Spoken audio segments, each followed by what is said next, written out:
Am I going to buy today, being a $3,500 guy? Or wait until gold is $5,000? Or wait for the big herd to rush in at $10,000?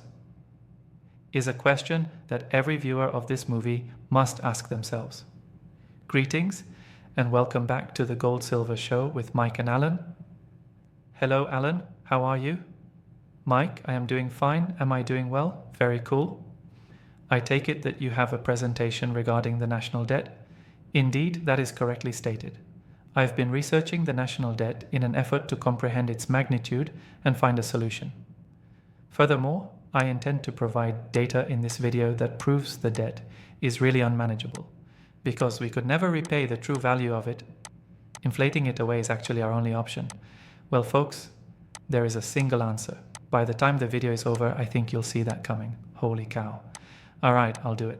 Yeah, here at usdebtclock.org, we'll begin with that.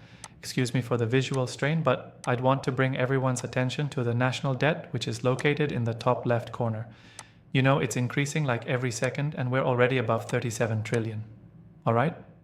It has gotten completely out of hand. Well, 37 trillion is a rather big figure, so I'd want to put it in context. As you can see, the cost per citizen exceeds $108,000. That is outrageously high. Is there anything else you'd like to mention before we go on from this tab, Mike? All things considered, the rate at which this is happening is quite astonishing. It is indeed. Sure enough. Really, it's a lot to take in. Now let's look at this from a different angle. Hours worked to pay off the per person portion of the national debt. Now we know how many hours it took to get the S&P 500. We've given the presentation multiple times. This is the amount of time needed to pay off the national debt on a per person basis. And this is where it really starts to skyrocket. You would need to work for about 3,500 hours, or more than 20 months, to pay off your portion of the national debt. This ranks far higher than any other war, including World War II. And it seems like there's no way out. Honestly, all we're doing is sending a rocket to the moon. The national debt, in this case, is equal to the sum of all taxes and workers divided by the whole population. The entire populace. Holy cow. In reality, it's around 3 times this much per employee. Holy cow. Here, in terms of population, you're talking about nearly 2 years of your life. If, however, it's per employee, very impressive. Yeah.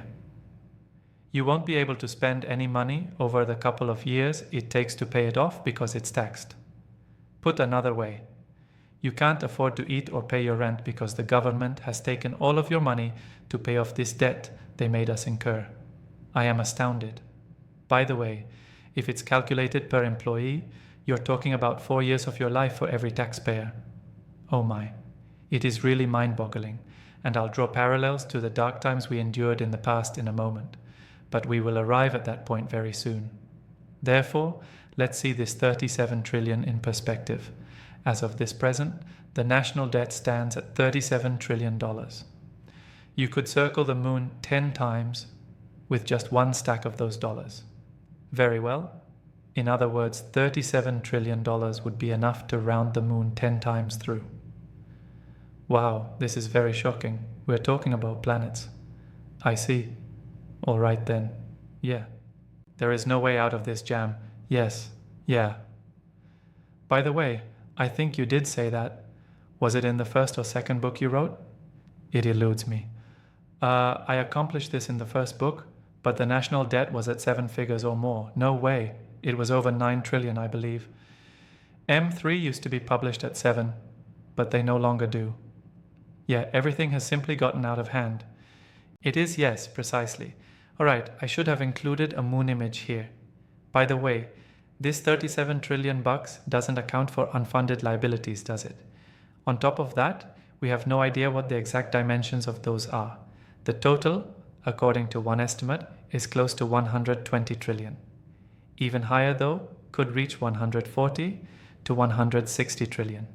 It, of course, grows daily. The result is an increase of 120 trillion from 37 trillion. A lot of the figures we're discussing will need to be tripled or quadrupled.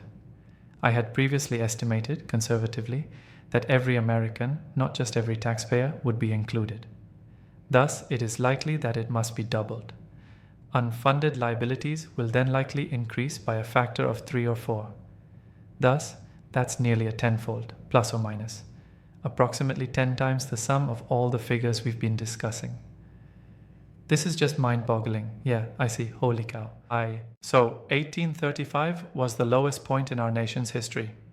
During this time, the national debt was at its lowest point. By the way, the population was barely under 15 million in those days.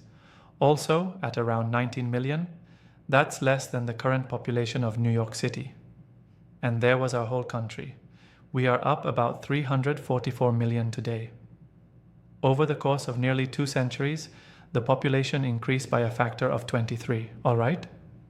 To that end, a 23-fold increase in the average debt load is plausible.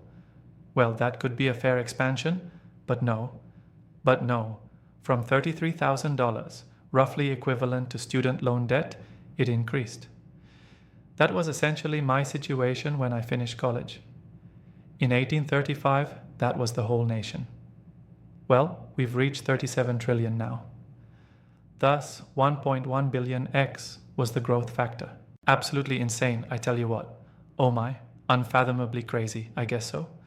Thus, the average debt at the time was less than 1 penny. It amounted to approximately 0.025 cents per individual. That is just mind-blowing. Presently, it exceeds 108,000. Again, that's according to American. If you add up all of the unfunded obligations, the cost will more than triple. And that's just before you even start counting the money per taxpayer. Yeah. And thus, we are discussing 9 times. Per person, that amounts to $1 million. Are you planning to pay $1 million per person in today's dollars if you're a taxpayer? No, I don't believe so. Yeah, I see.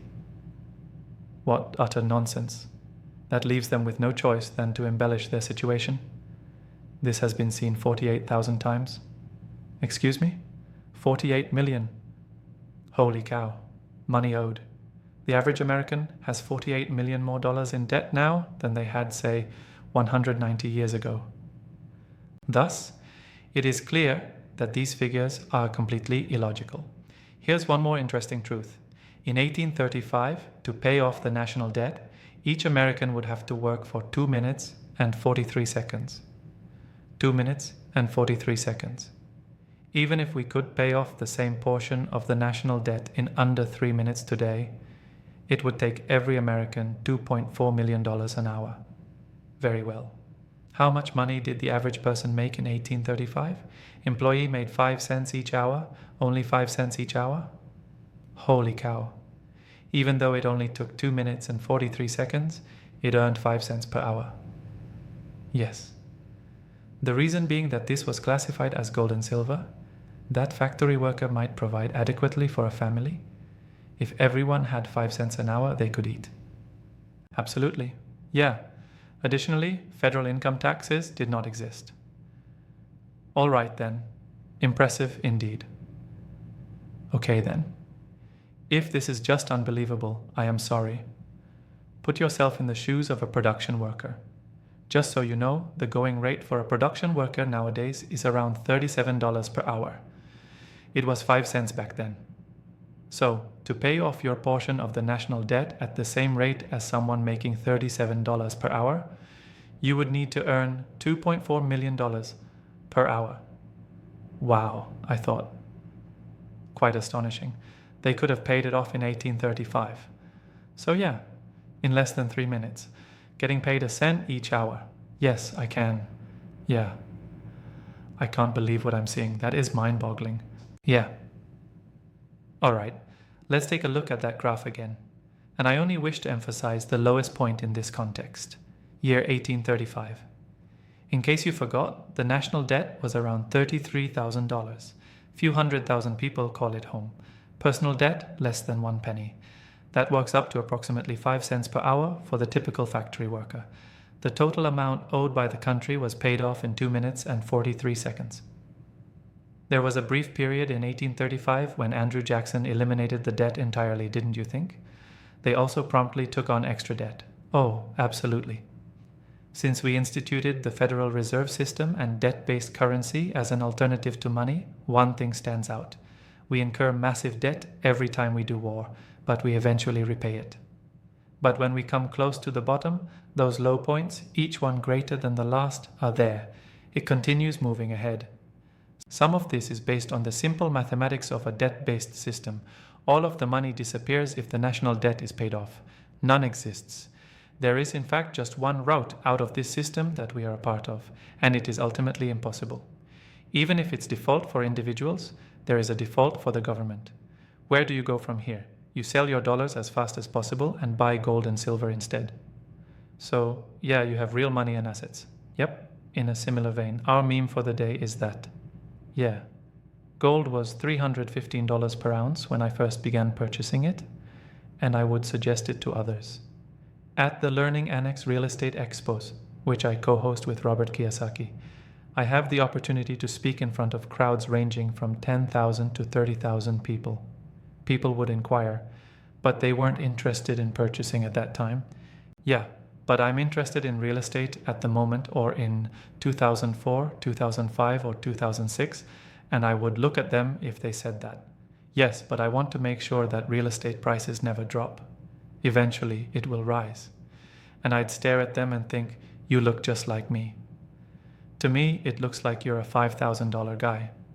Wow, that's shocking. You intend to hold off until the price reaches $2,000 per ounce. You're going to hold out until the price reaches $5,000 per ounce. During the global financial crisis, gold prices dropped around $700, making it an attractive purchase price for many. Many others failed to do so as well. So, the question that everyone watching this video must ask themselves is, am I going to buy today if gold is $3,500? Or will I wait for the big rush at $10,000? At the moment, not many people are purchasing, except for huge clever money or early currency. Perhaps we should call it something else, since they aren't actually turning their currency into money. This is, in my opinion, the precise situation we are in at the moment. There may not be many buyers at $3,500 per ounce of gold, but they will certainly line up when the price of gold reaches $5,000 or $10,000 per ounce in the event of a national disaster. Yeah, when national debt reaches lunar levels, doesn't it? They are limited to just one option. No problem, they can operate the printers. The future of the gold price is therefore clearly defined. The silver price is going to do what we expect it to do. All it comes down to is your desired purchase price. Yep, very well. Thank you so much for this fantastic presentation, Alan, and I appreciate everyone here for tuning in. Excuse me, Mike? Everyone, I am grateful. Visit golds.com to invest and receive a bonus silver payout of up to $2,000. Mastering it is simple. The first thing you need to do is open a gold storage account, not an IRA. Acquiring your precious metals is the second step. Third, have bonus silver worth up to $2,000 sent directly to your vault. Get your hands on some silver by visiting golds.com/freeze.